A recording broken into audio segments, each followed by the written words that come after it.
1919年，凡尔赛合约一签，德国人称它是刻进骨髓的屈辱。法国元帅福煦更断言，这不是和平，是20年休战。这份本该止战的条约，为啥成了二战的导火索？今天我们客观拆解这份改变世界的不平等答案。要懂德国人的恨，先看清合约的本质。它从不是平等协商，是协约国给德国的清算单。一战结束时，德国没被攻入本土，战线还在法比境内。魏玛共和国成立后，92%德意志人的核心民族与领土没散，但协约国的要求狠到离谱，领土丢1/8%，阿尔萨斯洛连还法国，西普鲁士割波兰，海外殖民地全被瓜分。军事上，陆军限10万人，禁飞机、坦克，莱茵河50公里内城非军事区。经济上先扣德国负战争全责的原罪条款，却先不定赔款额，就为后续漫天要价留坑。协约国的苛刻有缘由，法国一战伤亡500万，工业区被毁，复仇情绪拉满，英国要补战争消耗，美国提14点原则，却因国内孤立主义撤了场。可当复仇盖过理性，惩罚成了目的，德国的反弹隐患早埋好了。1921年，协约国终于定了赔款1321基马克，按损失分赃，法国拿52%，英国22%，比利时8%。这数字有多离谱？人均算6200万德国人里，每个新生儿落地就背764克黄金债，按1919年汇率，相当于1024个辛丑条约。财政上，这是德国1919年收入的52.8倍，1913年的66倍，连马关条约都只够当零头。对普通德国人来说，这不是国家债，是活命压力。1921年工人月薪约200马克，764克黄金和2.3万马克，不吃不喝10年才能还清出生就贷的债。看着襁褓里的孩子也为上代人买单，屈辱早变成了恨。德国还不起，协约国1924年搞了奥维斯计划，表面帮还债，实则循环吸血。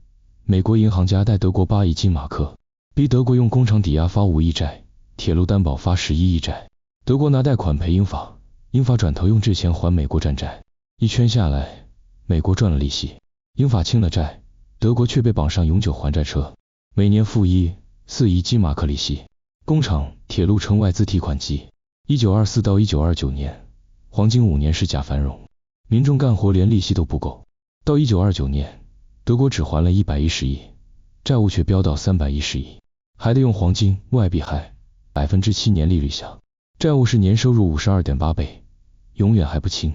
当时有识之士早看穿了问题。凯恩斯在凡尔赛合约的经济后果里骂，法国明知德国还不起，偏抬账单，是逼德国复仇。列宁说这是高利贷者的合约，刮走德奥家底，连孩子口粮都剩不下。斯大林指出这是导火索，要么逼德国右转搞种族主义，要么左转革命。连要过2261基马克的法国元帅福煦都清醒说这是20年休战。他知道德国民族凝聚力强，过度压迫只会反弹。这些话全应验了。